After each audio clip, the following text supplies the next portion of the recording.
What did Poison Ivy name the prehistoric plant she was trying to resurrect? Triceratops.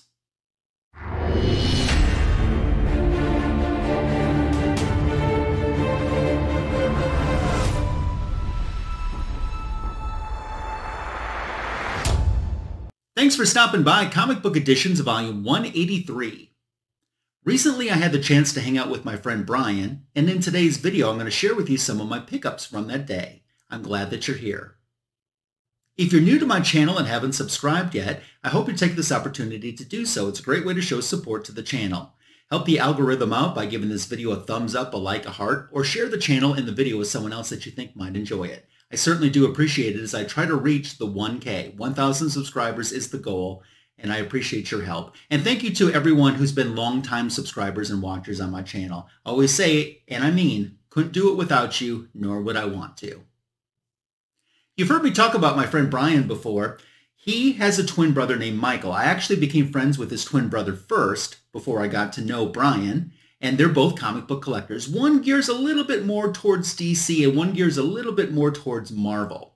Well, Brian and I had the chance to hang out. It was our first time hanging out in 2024, although he only lives about an hour and a half away, so it's not too bad. But he came over and there was a comic book store I wanted to take him to. But before we got there, he surprised me with a couple AOKs. The first was this. Wow, the George Perez Storyteller hardcover book. This is 208 pages of George Perez goodness. It was published back in 2006 by Dynamic Forces. I've only kind of flipped through the book. I haven't sat down to start reading it, but I'm looking forward to doing so. George Perez was one of my favorite all-time creators, and the chance that I had to meet him several years ago at C2E2 was one of my best, if not the best, comic creator experience that I've ever had. I know many people share a memory of he was very well known for having great and positive comic book creator/fan interactions. But this book, just from flipping through, has so much good stuff that I love. And it kind of covers his history from the beginning. Keep in mind, it came out in 2006, so it kind of goes up to that era. There's some unpublished work. There's some unpublished sketches as well that are shared in here, which is definitely fun to see. And as I said, I can't wait to really just sit down and dig into this book and enjoy it. This is something that, I'll pick up. I can tell already that I'm going to pick up frequently and just page through just to enjoy the art or look through the pictures.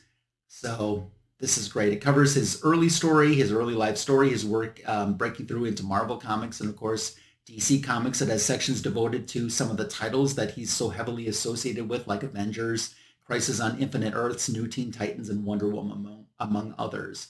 So Brian was actually with me when I met George Perez. So we kind of share that, and he had a great interaction with him too. So we both kind of share that bond from that experience, which was at C2E2 several years ago. It was George Perez's first public appearance after announcing that he was retiring. So there was definitely a long line, but he made it worth it when we got up and had our turn. Another AOK is this nice reader copy of the softcover Secret History of Wonder Woman. Jill Lepore wrote this book, 436 pages. This came out in 2015, and I have not read this. I'm looking forward to doing this. From what I understand, this focuses a little bit more heavily on the William Moulton Marston and his influence and creation into the Wonder Woman character. Now, you might remember several years ago, there was a movie called Professor Moulton and the Wonder Women. And I know that the screenwriter for that, or the director, took a lot of liberties with the movie. And I'm not a big fan of that. I think if you're telling someone's life story, you have to tell it the way it happened. You don't tell the movie the way that you want it to happen, because it makes for a better movie. If you're making a movie of someone, you got to tell it the way it is. That's what I think. I hope that's what this book is like. I mean, you have to take the good, you have to take them bad. And of course, if you take them both, there you have the facts of life. I digress. You know I had to say that. If you knew me, you knew I had to say that. But this will be a fun book. This is not a comic book. I mean, there's some interior pages in there with illustrations and stuff, but this is, like a regular novel.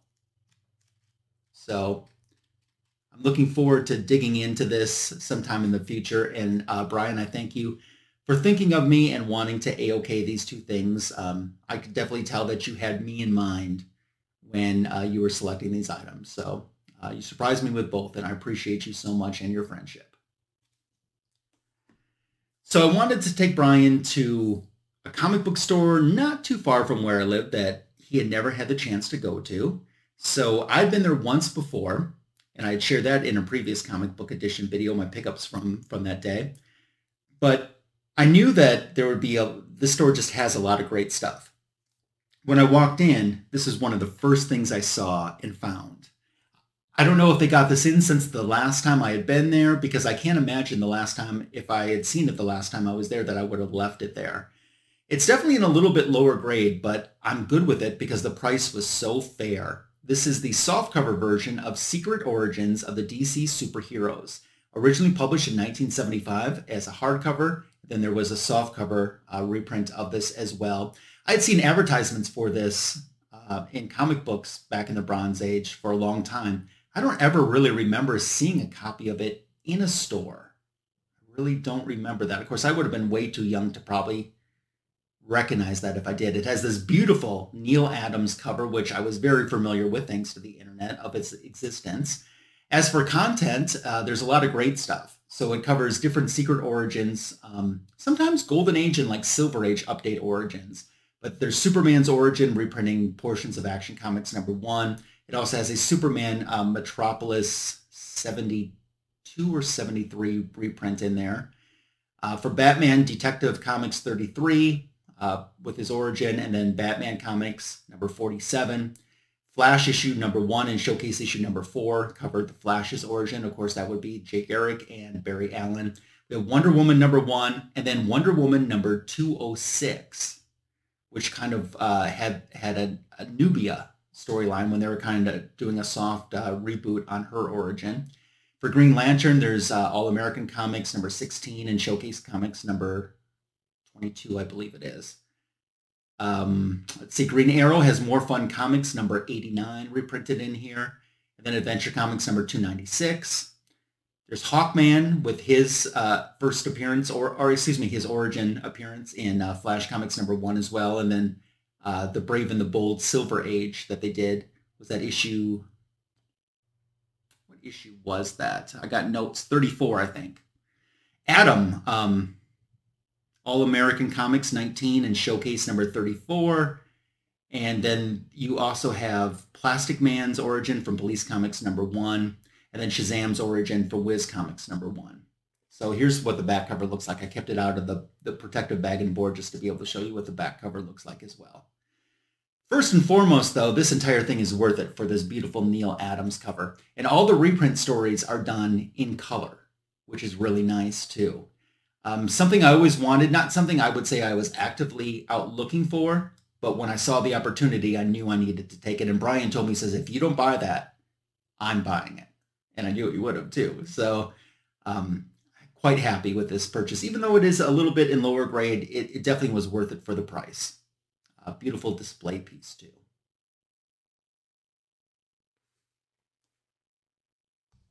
What I have to share with you now is this comic book, DC Sampler. Do you remember DC Sampler? There were 3 of these that they did throughout the years. And this obviously was issue 3, the last one, Fred Hembeck cover. Published in 1984. So something interesting about this that I didn't know until I started doing a little bit of research on this when I was kind of getting set to do my video today. So the character John Constantine could have possibly made his first appearance in this comic book. So John Constantine was created by Alan Moore on something of a whim. He had asked his artists what they would like to draw, and they said they wanted to draw a character that looked like the musician Sting. So he took that suggestion, and Alan Moore built this character solely around that idea. And then, of course, the character debuted as a working class magician in Swamp Thing #37. But in this issue, there's an unnamed, non-speaking character that's drawn to resemble Sting, appearing as an acquaintance of Swamp Thing in the future. So you could kind of use the evidence to suggest that this character was kind of foreshadowed in this issue for John Constantine, although his official first appearance by DC Database stands as Swamp Thing Volume 2, #37. but this is kind of almost a little foreshadowing, unexpected preview of what would come with this character. So I have the other DC samplers, always kind of wanted this one, and condition and price were too good to pass up. It's funny, I remember, especially the first DC sampler, these were freebies that were given out at local comic stores back in the day, which was almost a free comic book, although it's more just a collection of ads, honestly, for upcoming DC titles. But I remember the first one, sort of remember the second one, and even though I was collecting as a childhood collector at this time, this third one just was not on my radar back then, and I kind of had forgotten about it as an adult. One more I want to show today. I'm not going to keep you too long in this video. We have Superman's Girlfriend, Lois Lane, issue 116 from 1971. So we have the Hall of 100 Mirrors as the Lois Lane story. So we have Lois going after the group, the 100. And in that, she and a friend end up in this Hall of Mirrors. Superman goes in, and his physical form is kind of distorted, as you can tell by the cover. It's affecting him a little bit, warping his reality. He's able to smash the mirrors and discover that Lois is being held captive by Desaad. Desaad from Apokolips. So Lois uses, I love this, Lois uses Kryptonian karate to defeat Desaad. And Desaad has to kind of go back to Apokolips with his tail hanging between his legs. And Darkseid is not too happy all about that. There is another story, Rose and Thorn, which is the same person, Rose Forrest, who has an alter ego, even unbeknownst to her, of the Thorn. She's after the group, the 100, because they killed her father.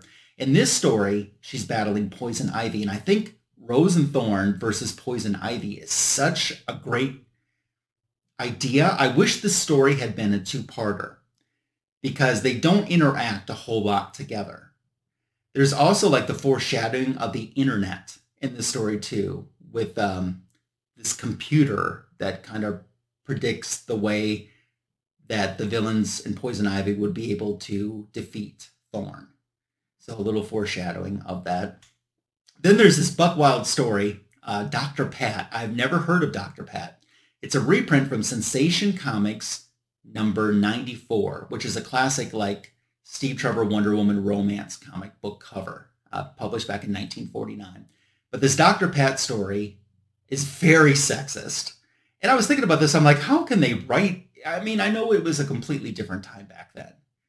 And then I started thinking too, you know, because it was in Sensation Comics, Wonder Woman headlining title, a book that would probably primarily appeal to female readers, they probably thought they were doing something groundbreaking or inspirational, but it actually turned out to be quite sexist.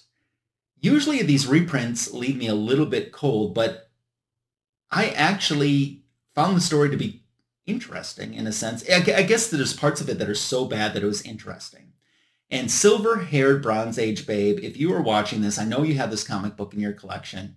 I would love to hear your take on what you thought of the Dr. Pat story. And I haven't done any research to see if Dr. Pat had made it to any other comic books or not, or what the future held for Dr. Pat. But Shebab, I would love for you to do a video talking about the Dr. Pat story, because I'd love to hear your take on it. Especially interesting story to tell here in Women's History Month. Speaking of International Women's History Month, all month long, my back issue of the week YouTube short is devoted to the women of Marvel and DC. So that dropped yesterday morning, the latest installment. If you haven't watched that yet, I hope you'll take 60 seconds out of your day to enjoy that. It's the third consecutive year that I've done that. And always have a bunch of fun when it comes to the month of March and spotlighting, since I have so many female superhero and comic books in my personal collection. There is Fanboys Live and the Retro Review coming up this week with Signature King Tony Fett and Comic Food 2814. Join us Sunday night at 8:15 p.m. Eastern, 7:15 p.m. Central for the greatest DC comic show on YouTube. That brings you to the end of Volume 183 of this Comic Book Editions video. Thanks for watching, and I hope you have a safe, successful week, and I look forward to showing you some more new stuff that I've added into my collection next week. Until then, take care.